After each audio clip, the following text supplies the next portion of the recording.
ताली बजाएंगे और यीशु मसीह के नाम मेरा यीशु जल्दी आ जाए और मुझे ले जाए, क्योंकि इस दुनिया में बहुत सारी फिक्रें हैं, चिंताएं हैं, जिम्मेदारियां हैं। कोशिश करता हूं कि हर जिम्मेदारी समय से पूरी करूं और ये सफ़र जल्दी ख़त्म हो और अपने खुदा के पास पहुंच जाऊं। हालेलुया।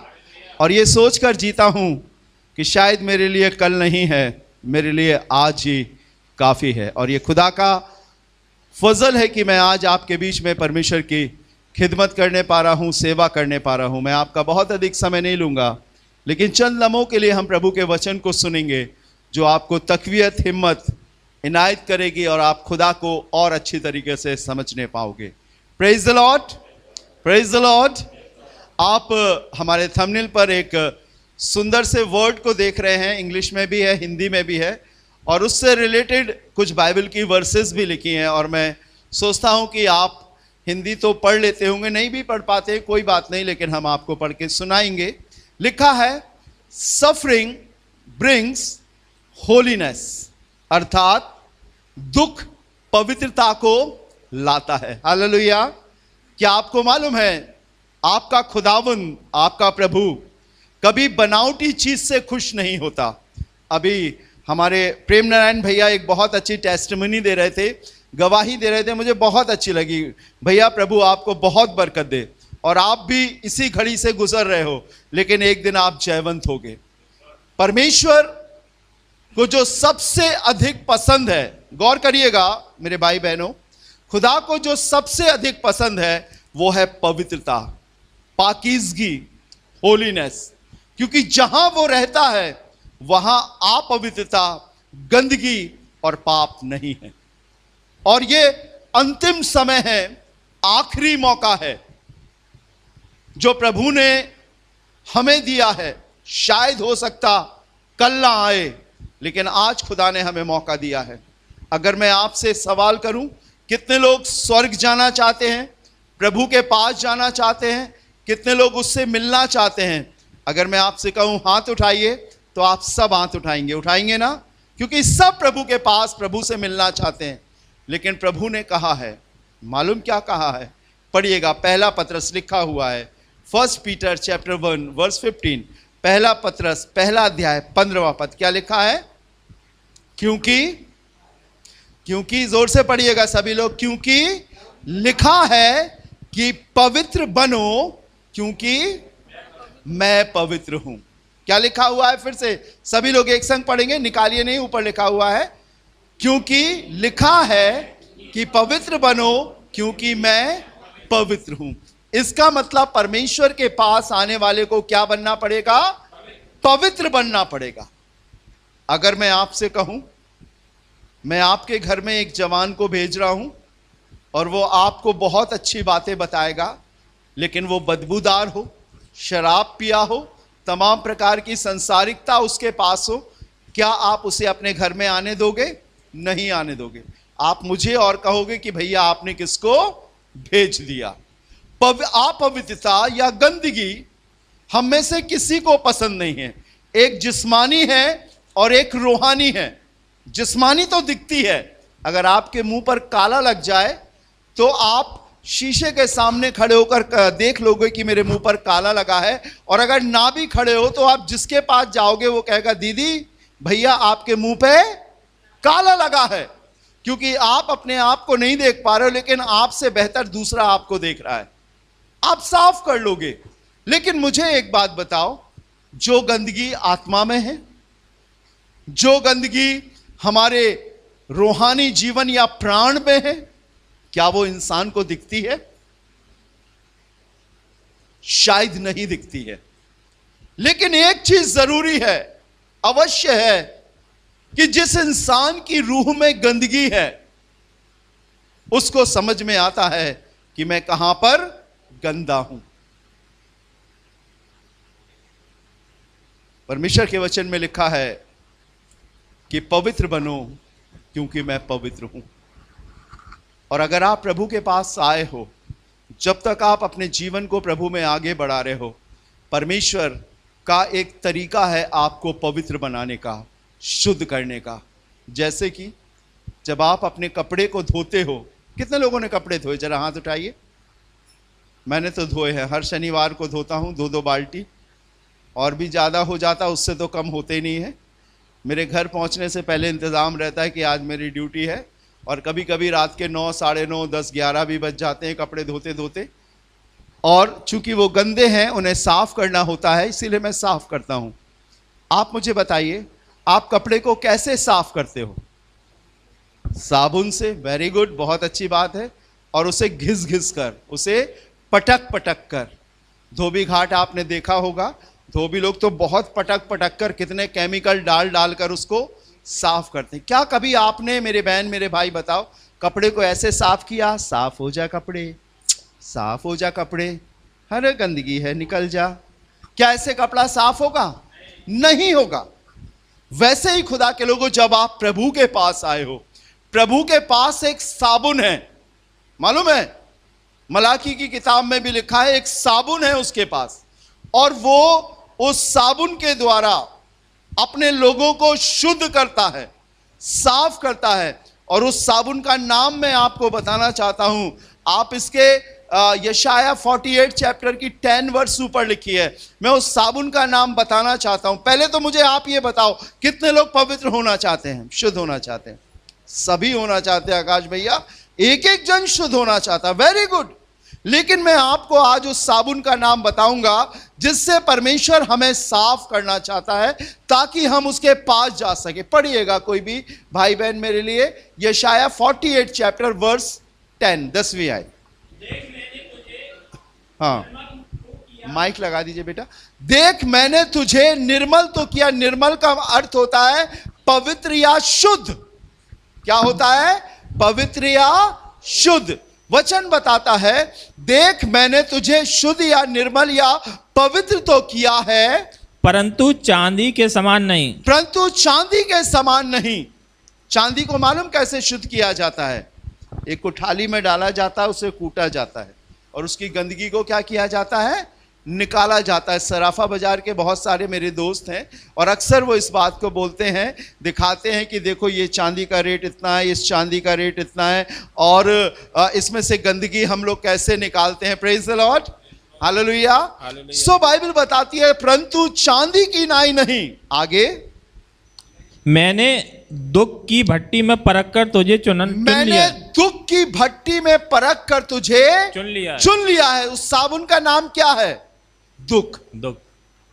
क्या नाम है? दुख। सभी लोग बोलेंगे क्या है? दुख। दुख। और अगर दुख की बात की जाए तो कहते हैं यार तुम हमें दुख मत दो।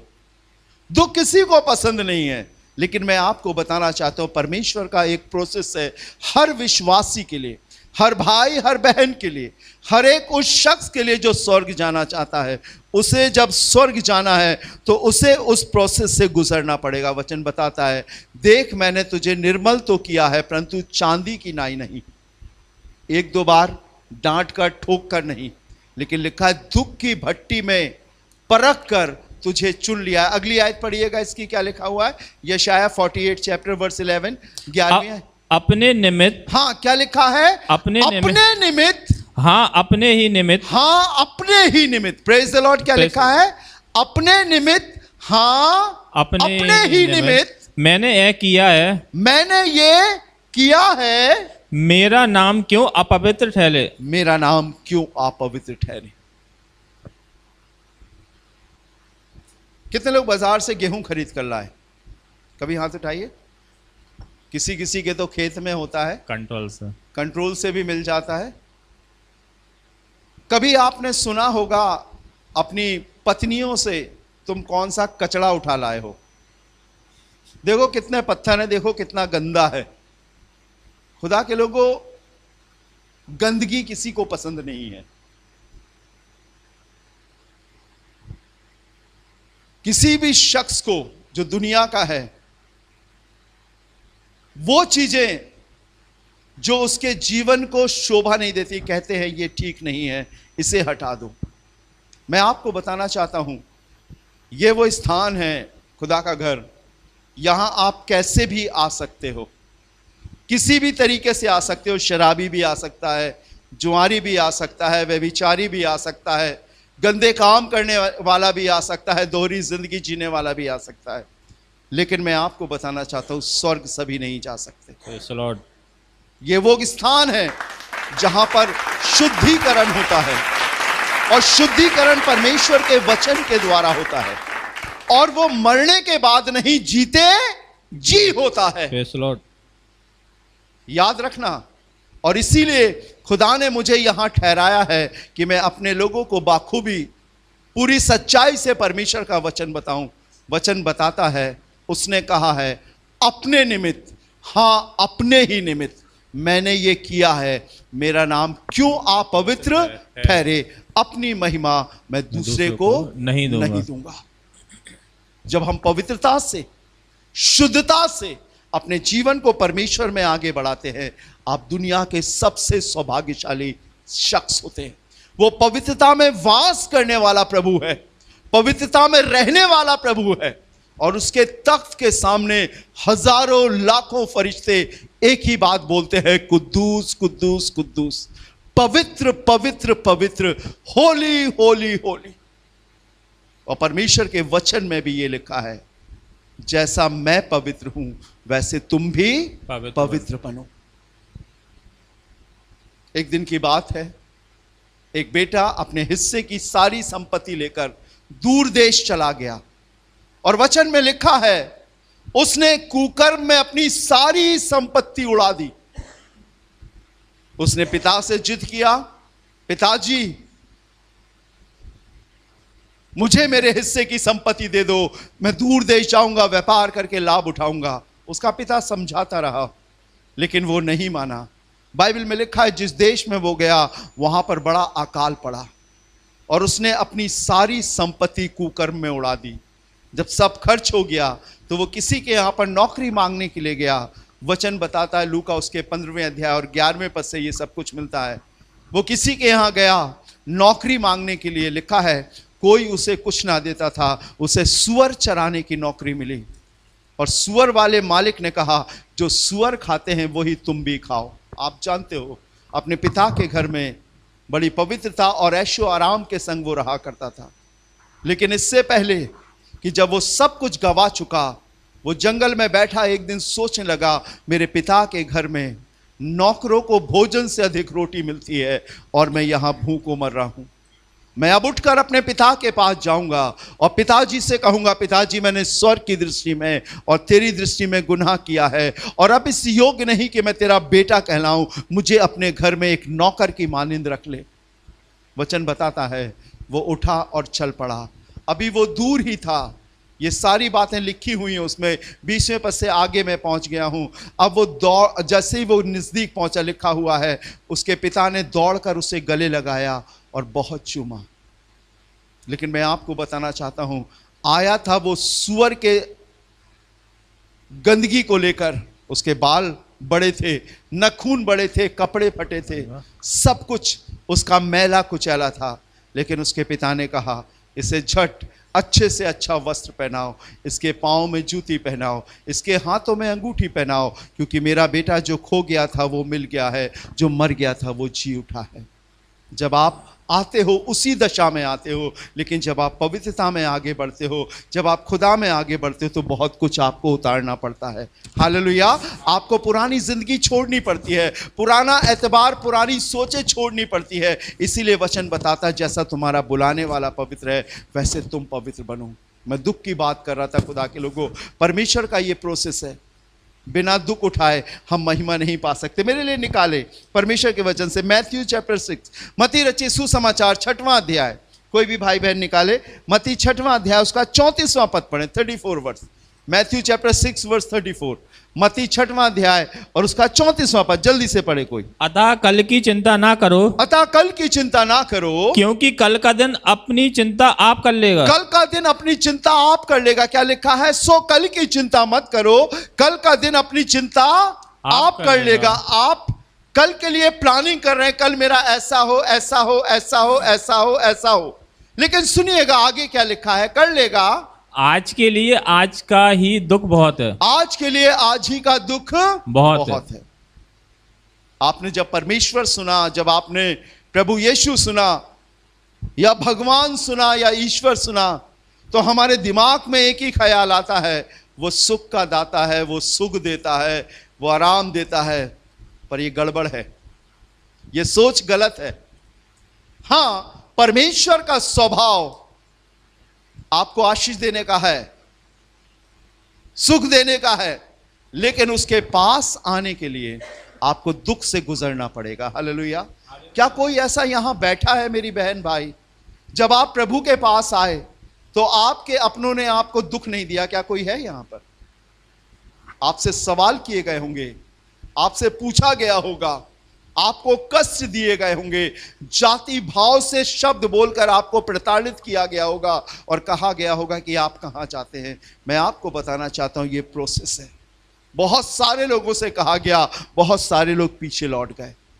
आइए शुरुआत करें दुख में जीने की, शुरुआत करें अपने उस कष्ट में जीने की, क्योंकि दुख के बाद एक बहुत बड़ी आशीष है। अभी हम दुख में आए ही नहीं हैं, अभी हमने वो कष्ट सहा ही नहीं है। वचन बताता है कल का दिन अपनी चिंता आप कर लेगा, आज के लिए आज ही का दुख बहुत है। शायद आपके पास दुनिया की रोशन अंगेजी नहीं है, दुनिया की चीजें नहीं है आपके पास, शायद आपके पास मल्टी स्टोरीज बिल्डिंग नहीं है, शायद आपके पास बहुत अच्छी मर्सिडीज कार नहीं है, शायद अच्छे वस्त्र नहीं है जो दुनिया के लोग पहनते हैं।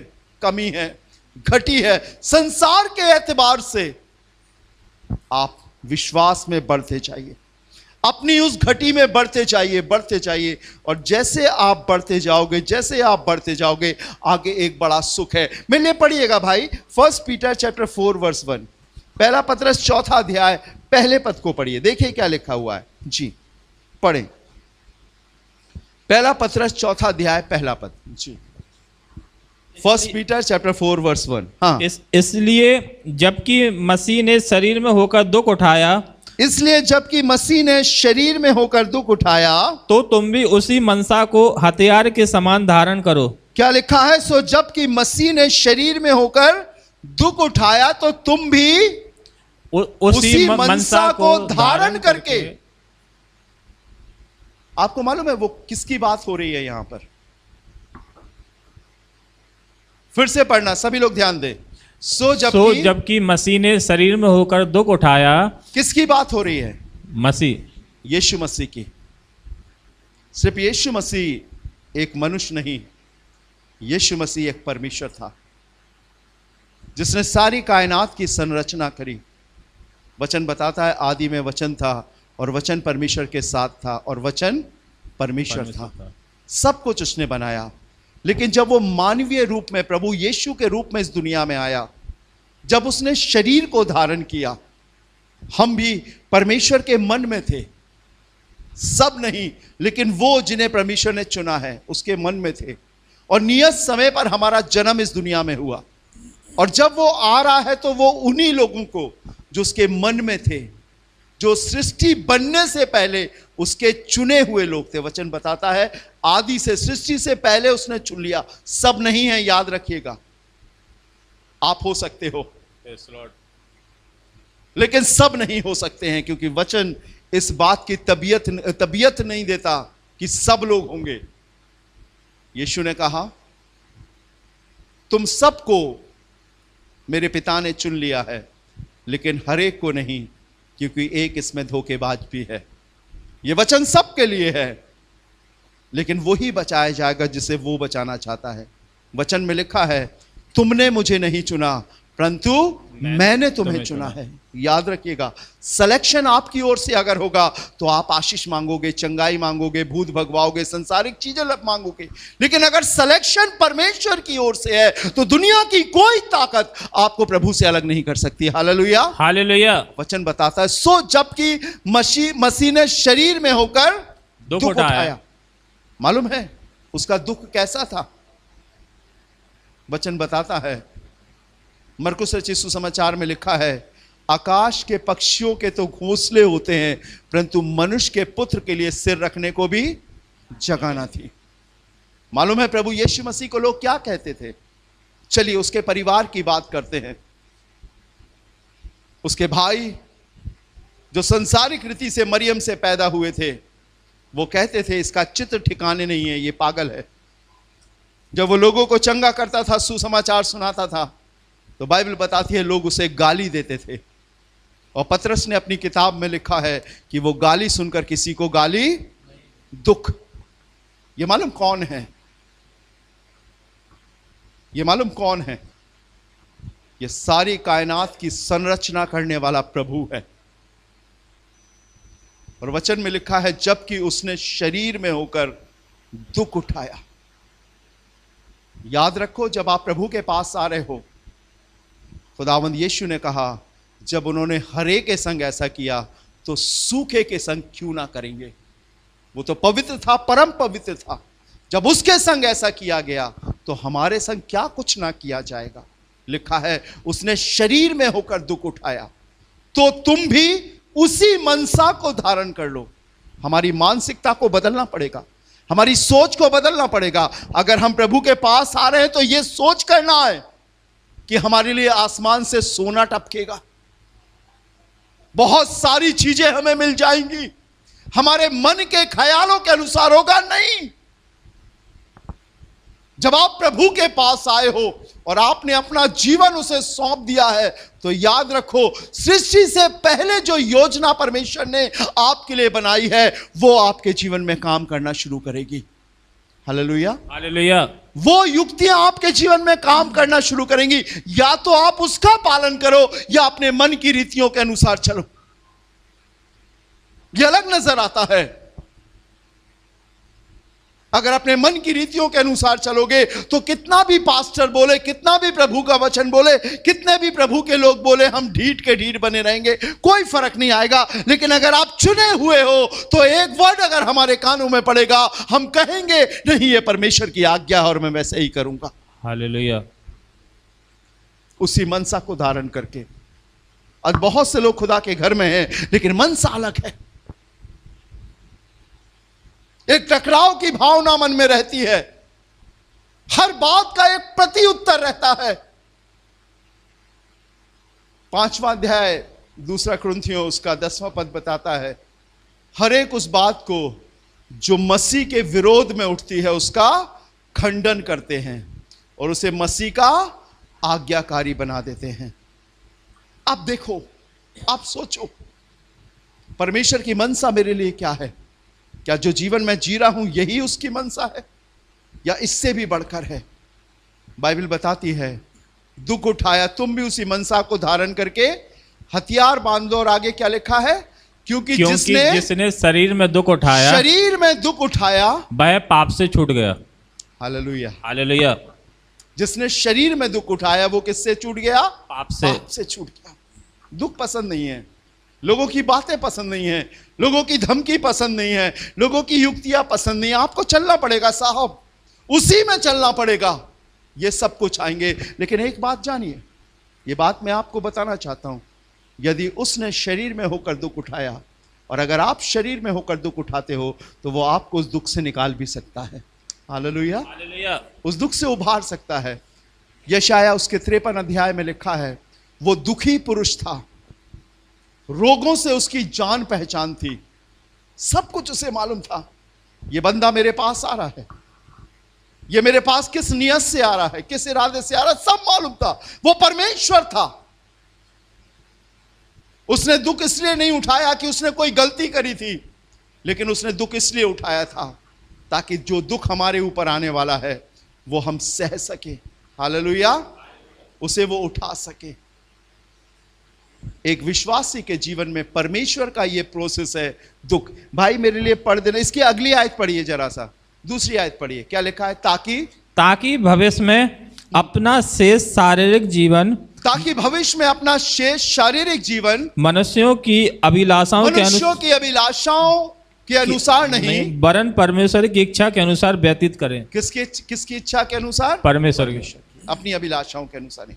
हमें क्या अच्छा लगता है, हमें क्या स्वादिष्ट लगता है, हमें कैसे बाल बनाना है, हमें कैसे बोलना है, ये हमारी इच्छा है। लेकिन जब हम परमेश्वर की इच्छा को अपने जीवन में पूरा करेंगे तो परमेश्वर का वचन बताएगा हमें क्या पहनना है, क्या बोलना है, क्या देखना है, कैसा जीवन जीना है। हालेलुया। भाई एक आयत और पढ़ दीजिए जल्दी से मेरे लिए, हिब्रू या इब्रानियों 2 अध्याय और उसका 18वां पद पढ़िए।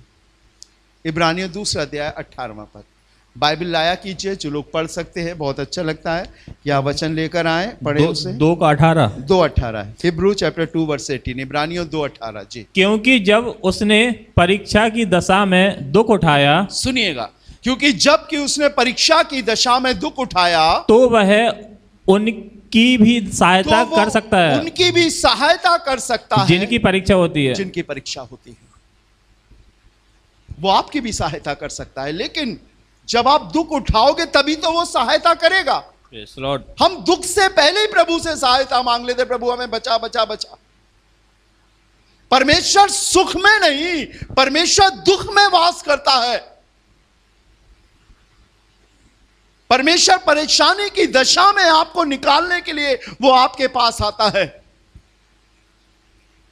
एक आदमी रात में सो रहा था और सोते सोते उसने एक स्वप्न देखा, और स्वप्न यह था कि वो एक नदी के तीर पर चला जा रहा है और उस बालू में 2 लोगों के पांव के निशान हैं, बराबर बराबर से चले जा रहे हैं। लेकिन कुछ दूर जाकर कुछ पत्थर आते हैं, कंकड़ आते हैं, कांटे आते हैं, और पथरीला सा नदी का किनारा आता है। उस बीच में एक शख्स के पांव के निशान नजर आते हैं, और जब वो कांटे, जब वो पत्थर निकल जाते हैं तो फिर 2 लोगों के पांव के निशान आते हैं। दूसरे दिन वो प्रार्थना करके बोलता है, खुदा जब मैं अच्छा था, मैं सुखी था, तो तू मेरे साथ साथ चला, लेकिन जब मेरे जीवन में कष्ट आए, परीक्षाएं आई, कांटे आए, दुख आए, तो तूने मुझे छोड़ दिया। क्योंकि वहां पर एक शख्स के पांव के निशान थे, लेकिन जब मैं दुख से निकल गया तो फिर मैंने देखा 2 लोगों के पांव के निशान हैं। खुदावंद मेरे सुख में तू मेरे साथ था, लेकिन मेरे दुख में नहीं था। उसी समय परमेश्वर ने उससे बात करी, मेरे बेटे सुन,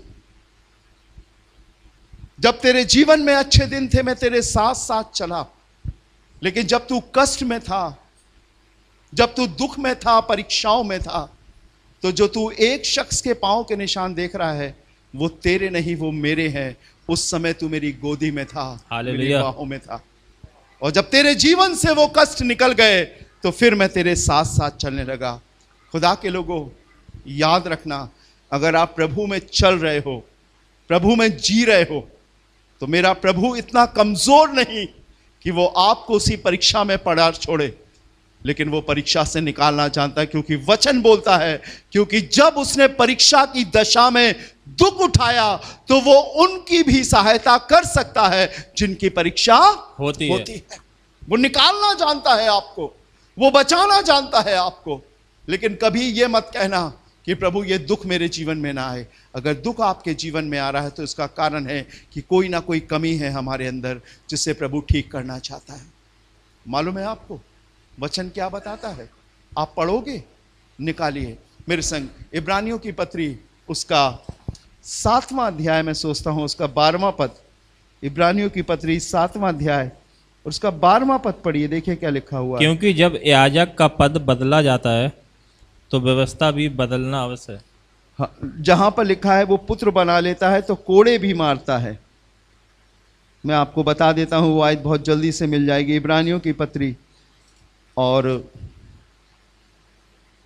उसका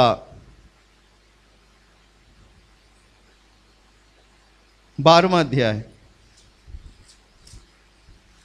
और उसका 6वां वचन 5वें पद से पढ़े। और तुम उस उपदेश को जो तुमको पुत्रों के समान दिया जाता है, और तुम उस उपदेश को जो तुम्हें पुत्रों के नाने दिया जाता है। परमेश्वर के भवन में जब आप आए हो, आप उसके बेटे हो। याद रखना, समाज में उम्र के हिसाब से आप पिता हो सकते हो, पति हो सकते हो, भाई हो सकते हो, कुछ भी हो सकते हो, लेकिन परमेश्वर की दृष्टि में आप बेटे हो। क्या हो? बेटे हो, उसकी संतान हो। और वचन बताता है, और तुम उस उपदेश को जो तुमको पुत्रों की नाई दिया जाता है भूल गए हो कि हे मेरे पुत्र, पुत्र की ताड़ना को हल्की बात ना जान, ताड़ना को हल्की बात ना जान। और जब वह तुझे घुड़के तो हियाव न छोड़, जब वो तुझे घुड़के तो हियाव ना छोड़। प्रभु की ताड़ना को क्या ना जान? हल्की बात ना जानो, जब वो घुड़के तो हियाव ना छोड़। जब हमारे ऊपर कष्ट आते हैं, हमारे ऊपर प्रॉब्लम आती है, आप निराश मत हो। आप बेटे हो। मुझे बताइए, हम में से हर एक के पास संतानें हैं, बेटी है या बेटा है। अगर आप कहीं पर जा रहे हो और वहां पर 4 बच्चे हैं और जिसमें एक बच्चा आपका भी है और वो चारों कोई गलती करेंगे, तो आप उन चारों को डांटोगे कि अपने बेटे को डांटोगे? मुझे बताओ, किसको डांटोगे? अपने बेटे को डांटोगे। किसे डांटोगे? दूसरे के डांट के देखो, अभी समझ में आ जाएगी। किसको डांटोगे? अपने बेटे को डांटोगे। कल्लू इधर आ, इधर चल, ये मत कर, वो मत कर। क्योंकि आप याद रखो, ये दुख जो हमारे जीवन में आते हैं, परमेश्वर का वचन बताता है, दुख को ताड़ना समझकर सह लो। और ये एक प्रोसेस है परमेश्वर का हमें शुद्ध करने का। भी हमने पढ़ा ना, उसने हमें निर्मल किया है अपने लिए, वरन अपने लिए दुख की भट्टी में रखकर उसने हमें परख लिया है। पढ़िएगा बेटा, पुत्र प्रभु की ताड़ना को हल्की बात मत जान, और जब वो तुझे घुड़के तो हियाव ना छोड़। आगे 6वां पद, क्योंकि प्रभु जिससे प्रेम करता है, प्रभु जिससे प्रेम करता है उसकी ताड़ना भी करता है। उसकी ताड़ना भी करता है। जिससे प्रेम करता है उसकी क्या करता है? ताड़ना भी करता है। बोलिए, प्रभु मुझसे प्रेम करता है। सब बोलिए, प्रभु मुझसे प्रेम करता है। सभी बोलिए, प्रभु मुझसे प्रेम करता है। प्रभु मुझसे प्रेम करता है। बुआ जोर से बोलो, प्रभु मुझसे प्रेम करता है, इसलिए मेरी ताड़ना करता है। इसलिए मेरी ताड़ना करता है। इसलिए मेरी ताड़ना करता है। वो बाहर वालों को नहीं कुछ बोलेगा, वो तो नाश होने के लिए बनाए गए हैं, लेकिन प्रभु अपने लोगों की ताड़ना करता है। उन्हें अगर दुख परेशानी आती है, दिक्कत या परीक्षा आती है, तो वो अपनी तरकीब से उससे निकलते हैं। पैसे के बल पर, लोगों के सोर्स के बल पर, मदद के बल पर, या अपने मन की चतुराई के द्वारा। लेकिन प्रभु के लोग प्रार्थना करते हैं, प्रभु ये प्रॉब्लम मेरे जीवन में आई है, आप रास्ता निकालो। कुछ समय तक वो दुख होता है, कुछ पीरियड तक वो संकट होता है, लेकिन वो संकट हमेशा नहीं रहता है। याद रखो, क्योंकि प्रभु जिससे प्रेम करता है उसकी ताड़ना भी करता है। आगे, और जिसे पुत्र बना लेता है, जिसे पुत्र बना लेता है उसको कोड़े भी लगाता है। क्या लगाता है? कोड़े भी लगाता है। जब हम छोटे थे, बड़ी गुलेल चलाया करते थे, बहुत शिकार किया करते थे, परिंदे तरिंदे मछली सब मारा करते थे। एक दिन पड़ोस की मुर्गी मर गई हमारी गुलेल से, और पड़ोस वाली दादी ने देख लिया। उस समय तो उन्होंने कुछ नहीं बोला। जब हमारी मम्मी स्कूल से पढ़ाकर घर पर आई तो उन्होंने बोला, कनक तेरे बेटे ने मेरी मुर्गी मार दी है। उन्होंने कहा, मामी ऐसा? मम्मी गई, बगीचे में एक हरी संटी तोड़ी लंबी सी। हम तो कंचे खेल रहे थे, हॉस्टल से आए थे। उन्होंने तेल लगा के पौंद पे लाल कर दी हमारी, और हम भाग कर जाकर छिप गए। मालूम है, क्योंकि वो मेरी माँ थी और उसकी संटी से एक आवाज़ आ रही थी कि बेटा तुमने ये गलत किया है, अब ये गलत मत करना। मेरी दादी को तसल्ली मिल गई जब हमें संटी लगी, पर मैंने ये सीख लिया क्योंकि मैं उनका बेटा हूँ, इसीलिए उन्होंने मुझ पर छड़ी उठाई है। Hallelujah, hallelujah. परमेश्वर भी अपने लोगों पर छड़ी उठाता है। परमेश्वर भी अपने लोगों की ताड़ना करता है, इसलिए नहीं कि वो तुम्हें मार दे, पर इसलिए कि हम शुद्ध किए जाए, हम पवित्र किए जाए, हमारे अंदर वो चीजें ना आने पाए। पढ़िएगा अगली आयत में क्या लिखा है जी, बेटा आगे लगाइए 7वां वर्स, देखिए क्या लिखा है।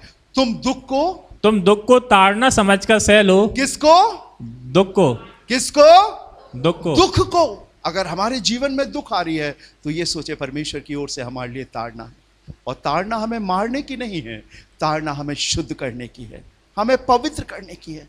आप उस प्रोसेस से जाकर तो देखो, एक बार अपने मन को शांत करके तो देखो, एक बार कुछ ना बोलकर तो देखो, एक बार कुछ ना सोचकर तो देखो, एक बार आंसू बहाकर तो देखो। मैं आपको बताना चाहता हूं, उसके बाद आप वो देखने पाएंगे जो आपने कभी नहीं देखा। हालेलुया। आप महसूस करोगे उस दुख की घड़ी में उसके सामर्थी हाथ को, आप महसूस करोगे स्वर्ग को अपने चारों ओर।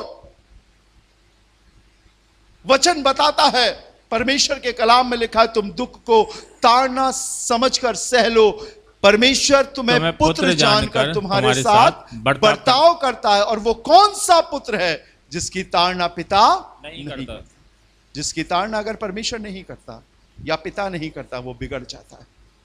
आज बहुत से बेटे बिगड़े हुए हैं, उसका कारण यही है कि वो लाड़ प्यार में पाले गए। हमें परमेश्वर भी यही चाहता है, मेरे बेटे मेरी बेटी इस दुख को सहो, इस संकट को सहो, इस घटी को सहो। आप मरोगे नहीं, मेरी बात मानो। कमी हो सकती है आपके पास, दुनियावी एतबार से कमी हो सकती है, लेकिन रूहानी एतबार से आप बहुत मजबूत होगे। आप कभी दूसरे को देखकर ये मत सोचो कि मेरे पास ये नहीं है, आप ये सोचो कि मेरे प्रभु ने जो मुझे दिया है वो बहुत है। Hallelujah, hallelujah, hallelujah, hallelujah. मेरी बात पर विश्वास करो खुदा के लोगों, जब आप दुख से निकलोगे ना, उसके बाद बड़ा सुख है। वचन में लिखा है, प्रकाशित वाक्य में, तब मैंने एक बड़ी भीड़ को मेमने के सिंहासन के सामने खड़े हुए देखा। मालूम है, जो श्वेत वस्त्र पहने हुए थी। मेमने के सिंहासन अर्थात वो न्याय आसन पर जब खुदावंद यीशु मसीह बैठेगा, मैंने एक भीड़ को देखा। तब किसी ने सवाल किया, ये कौन है? तब मालूम एक आवाज आई, और आवाज ये थी, ये वो लोग हैं जो बड़े क्लेश में से निकलकर आए हैं। Hallelujah, hallelujah. और क्लेश शायद आपके अपने दे सकते हैं, क्लेश शायद पराये दे सकते हैं, क्लेश शायद शैतान दे सकता है, लेकिन वो आपको हरा नहीं सकता। क्रूस पर जब यीशु चढ़ा, वचन बताता है 3 दिन तक शैतान बड़ा जश्न मनाता रहा कि उसने उसे मार दिया, मार दिया, मार दिया, कब्र में बंद कर दिया। लेकिन आपको मालूम है, तीसरे दिन के बाद वो ईस्टर मॉर्निंग सुबह जी उठा। हालेलुया। मौत भी उसे नहीं मार पाई, हरा नहीं सही की, क्योंकि कष्ट के बाद, दुख के बाद वो हमें महिमान्वित भी करता है, हमें आगे भी बढ़ाता है। सिर्फ एक आयत पढ़कर मैं आपके लिए प्रार्थना करूंगा, अगर आप निकाल सकते निकालें। यिर्मयाह नबी की किताब और उसका बहुत सुंदर सी आयत है, जकरिया नबी की किताब, जकरिया चैप्टर 13 वर्स 9। जकरिया 13वां अध्याय 9वां पद पढ़िए। पुराने नियम में मिलेगा, कम पढ़ी जाने वाली किताब है ये, अक्सर हम लोग कम पढ़ते हैं। जकरिया नबी की किताब, उसका 13वां अध्याय। उस तिहाई को, जी यही वाला, सब लोग निकालें, 13वां अध्याय 9वां पद जी। उस तिहाई को, सुनिएगा, उस तिहाई को मैं आग में डालकर ऐसा निर्मल करूंगा। कहाँ थे भाई अभी तक? चर्च खत्म होने वाला, बैठो बैठो। हाँ, क्या लिखा है, पढ़िएगा। उस तिहाई को, उस तिहाई को मैं आग में डालकर ऐसा निर्मल मैं करूंगा, आग में डालकर ऐसा निर्मल करूंगा जैसा रूपा निर्मल किया जाता है। जैसा रूपा निर्मल किया जाता है। जकरिया बेटा चैप्टर 13 वर्स 9। जकरिया मलाकी से पहले मिलेगा, उसका 13वां अध्याय 9वां पद जी, पढ़िएगा। हाँ, फिर से पढ़िए। उस तिहाई को मैं आग में डालकर ऐसा निर्मल करूंगा, उस तिहाई को मैं आग में डालकर ऐसा निर्मल करूंगा जैसा रूपा निर्मल किया जाता है। जैसे रूपा निर्मल किया जाता है। आपको मालूम है रूपा क्या होता है? रुपए की कीमत सोने से भी अधिक होती है, रुपए की कीमत कुंदन से भी अधिक होती है। पर वचन बताता है, मैं उसको काय में डालकर, उस तिहाई को मैं काय में डालकर, आग में डालकर ऐसा निर्मल करूंगा जैसा रूपा निर्मल किया जाता है। आगे, और ऐसा जांचूंगा, और ऐसा जांचूंगा जैसा सोना जांचा जाता है। जैसे सोना जांचा जाता है। वे मुझसे प्रार्थना किया करेंगे, मुझसे प्रार्थना किया करेंगे, और मैं उनकी सुनूंगा, और मैं उनकी सुनूंगा। मैं उनके विषय में कहूंगा, मैं उनके विषय में कहूंगा, ये मेरी प्रजा है, ये मेरी प्रजा है। और वे मेरे विषय में कहेंगे, और वे मेरे विषय में कहेंगे, यहोवा हमारा परमेश्वर है। कितना अच्छा लग रहा ना? 13 का 9 बेटा, 13:9 समझ में आ रहा ना आपका? उसका सेकंड भाग आपको बहुत अच्छा लग रहा होगा। सेकंड हाफ में क्या लिखा है? वे तुझसे प्रार्थना किया करेंगे और मैं उनकी सुनूंगा। सुनो, कितनी अच्छी ना, आप प्रभु से प्रार्थना करो, वो आपकी सुनेगा।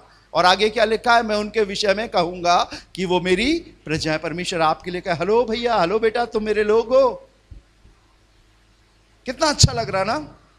सेकंड हाफ बहुत अच्छा लग रहा है। और सिर्फ पास्टर लोग सेकेंड हाफ ही बोलते हैं, मैं फर्स्ट हाफ बोलता हूं, क्योंकि सेकेंड हाफ में बहुत सारी ब्लेसिंग्स लिखी है। तुम मेरे लोग होगे, मेरी प्रजा होगे, तुम कहोगे मैं तुम्हारा परमेश्वर हूं, यीशु मेरा प्रभु है, यीशु मेरा प्रभु है, यीशु मेरा प्रभु है ना शुभू, यीशु मेरा प्रभु है। पर आपको मालूम फर्स्ट हाफ, पहले हाफ में क्या लिखा हुआ है? क्या लिखा है? मैं उस तिहाई को आग में डालकर ऐसा निर्मल करूंगा। जब आग की बात आती है, जब दुख की बात आती है तो हम भागते हैं। नहीं प्रभु के लोगों, परमेश्वर को अपवित्रता पसंद नहीं है, परमेश्वर को शुद्धता पसंद है, परमेश्वर को पवित्रता पसंद है। और ये आग आपको भस्म ना करेगी। अगर आप पढ़ सकते हैं तो देखिएगा, ये शायद दूसरे अध्याय में लिखा हुआ है कि वो आग में होकर चलेगा, आग तुझे जला ना सकेगी। तू पानी में होकर चलेगा, पानी तुझे डुबा ना सकेगा। आग सुनकर हमें घबराहट होती है, परीक्षा सुनकर हमें घबराहट होती है, दुख सुनकर हमें घबराहट होती है। मत घबराओ, मत कमजोर हो। आप प्रभु से कहो, प्रभु जो दुख तूने मेरे लिए बनाए हैं मैं उससे नहीं डरता हूं। आपको मालूम है प्रकाशित वाक्य उसका दूसरा अध्याय उसका 10वां पद क्या बताता है? प्रकाशित वाक्य रेवोल्यूशन चैप्टर 2 वर्स 10, प्रकाशित वाक्य दूसरा अध्याय 10वें पद में लिखा है, सुंदर। और इस आयत को आप रट लीजिएगा, देखिए क्या लिखा हुआ है, जो दुख तुझे झेलने हो उनसे मत डर। रेवोल्यूशन चैप्टर 2 वर्स 10, जो दुख तुझे झेलने होंगे उनसे मत डर, क्योंकि देखो शैतान तुम में से कितनों को जेल खाने में डलवाने पर है, ताकि तुम परखे जाओ, और तुम्हें 10 दिन तक क्लेश उठाना होगा। प्राण देने तक विश्वासी रहे तो मैं तुझे जीवन भर मुकुट दूंगा। ये दुख आपकी जिंदगी को खत्म नहीं कर सकते, ये दुख आपके जीवन को पवित्र बनाने के लिए बनाए गए हैं। मत हटिए। मुझे बताइए खुदा के लोगों, अगर आपको एक दाना हो जाए तो क्या आप उस दाने पर पट्टी बांधकर अच्छे हो जाओगे? नहीं, उस दाने को दिखाओगे डॉक्टर को, वो साफ करेगा, बीटाडीन लगाएगा, क्लीन करेगा, और जब वो क्लीन करेगा तो थोड़ा सा दर्द भी होगा, थोड़ी सी प्रॉब्लम भी होगी, लेकिन जब वो अच्छी तरीके से साफ हो जाएगा, दवा लग जाएगी, तब वो फोड़ा ठीक हो जाएगा। परमेश्वर का वचन एक ऐसी दवा है जो लगते समय तो थोड़ा सा दर्द देता है, लेकिन अगर वो आपके जीवन में बैठ गया तो मैं आपको बताना चाहता हूं, वो वचन आपको स्वर्ग खुदावंद यीशु के पास ले जाएगा। Hallelujah, hallelujah. शायद ये वचन कठोर है, शायद ये वचन खरा है, लेकिन अगर आप इसे ग्रहण करोगे और कहोगे नहीं ये प्रभु मेरे लिए है, तो वो आपको स्वर्ग ले जाने के लिए काबिल है और ले जा सकता है। इसीलिए वचन में लिखा हुआ है, देख मैंने तुझे निर्मल तो किया है पर चांदी की नाई नहीं, परंतु दुख की भट्टी में रखकर मैंने तुझे परख लिया है अपने निमित्त। हाँ, अपने निमित्त मैं अपनी महिमा किसी को ना दूंगा। वो आपको किसी को नहीं देना चाहता है। शैतान आपके अंदर गंदगी डालकर, अपवित्रता डालकर आपको अपने पास खींचना चाहता है, लेकिन परमेश्वर आपको दुख से ले जाकर निकालकर आपको उस पाकीज़गी में ले जाना चाहता है, क्योंकि स्वर्ग में पाप नहीं है, स्वर्ग में गाली नहीं है, स्वर्ग में झूठ नहीं है, स्वर्ग में धोखा नहीं है, स्वर्ग में व्यभिचार नहीं है, स्वर्ग में अन्याय नहीं है, स्वर्ग में किसी भी प्रकार की ईर्ष्या घृणा नहीं है, स्वर्ग में पवित्रता है। Hallelujah, hallelujah. और वो आपको लेने के लिए तभी इस दुनिया में आया, और उसने कहा मेरे पिता के घर में बहुत से रहने के स्थान हैं, यदि ना होते तो मैं तुमसे कह देता, क्योंकि मैं तुम्हारे लिए जगह तैयार करने को चाहता हूँ। वो जगह तैयार कर रहा है आपके लिए, ताकि वो आए और आपको ले जाए। अभी जगह कंप्लीट नहीं हुई है। कंप्लीट कब होगी? जब हम यहाँ पर अपने जीवन को उसके वचन के अनुसार बनाएंगे। हालेलुया, जहाँ हम बोलेंगे अब हमने गाली देना छोड़ दिया, हमने मूर्ति पूजा छोड़ दी, हमने संसारिक जीवन में अपना जीवन शुरू कर जीना छोड़ दिया, अब हम परमेश्वर के वचन के अनुसार जीने लगे, वहाँ पर एक एक रद्दा रखता जा रहा है। हालेलुया, वहाँ पर बिल्डिंग तैयार होती जा रही है आपके लिए। ये मेरी बेटी है, ये मेरा बेटा है, मेरे पास आएगा। बड़े क्लेश से, दुख से लोग तो इसे बहुत बातें बोलते थे, लेकिन इसने कभी पलटकर जवाब नहीं दिया। ये मेरा फर्जंद है, ये मेरे लोग हैं, ये मेरा जन है, मैं इसे अपने पास रखूंगा। वो तैयार कर रहा है। याद रखना भी तैयार नहीं हुए हैं, तैयार हो रहे हैं। जैसे जैसे हम अपने जीवन को वचन के अनुसार बनाएंगे, आपके लिए पवित्र स्थान तैयार होंगे, और जहां जहां हम वचन को अनदेखा या अनसुना करेंगे, आपका घर कंप्लीट नहीं होगा। इसीलिए परमेश्वर के वचन में लिखा है, उसने दुख की भट्टी में रखकर हमें अपने लिए परख लिया है। लिखा है 1/3 को वो आग में डालकर परखेगा। वो अपनी दुल्हन को अपवित्र नहीं चाहता, वो पवित्र चाहता है। हालेलुया। प्रकाशित वाक्य की एक बात मुझे बहुत अच्छी लगती है। परमेश्वर के वचन में लिखा है दुल्हन और आत्मा दोनों कहती है आ, और सुनने वाला भी कहे आ। हालेलुया। और वो दुल्हन आप हो और वो आत्मा परमेश्वर है। हमें कैसा बनना है? हमें परमेश्वर के वचन के अनुसार बनना है। आइए अपनी आंखों को बंद करें, दुआ करें। राजाओं के राजा, प्रभुओं के प्रभु, हम आपका धन्यवाद देते हैं। ये कष्ट, ये दुख इसलिए नहीं है प्रभु कि हमें नाश कर दें, लेकिन ये इसलिए है ताकि तू हमारे जीवन को बनाए। ये मौका जो हमारे जीवन में आया है शायद दोबारा ना आए प्रभु। ऐसा कलाम हमारे जीवन में और कोई ना सुनाए, लेकिन प्रभु ये खरा वचन है। हमें कष्टों को सहने की ताकत दे, दुखों को सहने की ताकत दे प्रभु। तेरे वचन में लिखा है तू अपने घर आया और तेरे अपनों ने तुझे ना पहचाना। हमारे जीवन में सबसे पहले कष्ट हमारे अपने ही देते हैं। परायों को तो हम जवाब दे लेते हैं, लेकिन अपनों को हम जवाब नहीं दे सकते। ऐ खुदावंद, हम आपसे दुआ करते हैं, हमें हर परिस्थिति में संभाल और तेरे वचन को हमारे जीवन में पूरा होते हुए देखने की समझ दे प्रभु कि ये क्यों हो रहा है, और हम अंश बाई अंश प्रभु आप में और आपके वचन में तब्दील होते जाएं। तेरा वचन हमारे हाथों में, तेरा वचन हमारे जीवन में, तेरा वचन हमारे शरीर पर, तेरा वचन हमारी निगाहों में, जुबानों पर, सोचों पर रहने वाला हो सके। लोग क्या समझते हैं प्रभु हमें फिक्र नहीं, हमारे अपने हमें क्या समझते हैं हमें कोई फिक्र नहीं, लेकिन प्रभु आप हमें क्या समझते हैं इसकी हमें फिक्र है। हमें आपकी सीरत में, सूरत में तब्दील होने की सामर्थ्य दे प्रभु। हम ज़मीन पर रहकर प्रभु अपना नाम जीवन की किताब में लिखा सकें। खुदावंद, मैं तुझसे प्रार्थना करता हूँ तेरे बेटे और बेटियों के लिए और हर एक उन शख्स के लिए प्रभु जिस कलाम को सुनने जा रहे हैं, वो दुखों को देखकर घबराए नहीं, घटी को देखकर घबराए नहीं, परीक्षा को देखकर घबराए नहीं प्रभु, लेकिन दृढ़ता से बने रहें प्रभु जी। तेरा वचन उनके जीवन में सबसे पहला होने पाए प्रभु जी। हाँ, उनके पास बहुत कुछ है प्रभु इस दुनिया में करने के लिए, लेकिन प्रभु अब वो करें जो तेरे वचन में लिखा है प्रभु। हर बातों में तुझे पहला स्थान दे, अपने तन में, अपने मन में, अपने धन में तुझे पहला स्थान दे। वो ये ना चाहे कि संसार से मुझे क्या मिल रहा है, लेकिन वो ये चाहे कि तेरा वचन मुझसे क्या चाहता है, उसके अनुसार बन सके। सब कुछ आपके हाथों में सौंपते हैं, खुदावंद यीशु के नाम से मांगते हैं, आमीन। Praise the lord, hallelujah. प्रभु आपको बहुत आशीष दे। में गॉड ब्लेस यू।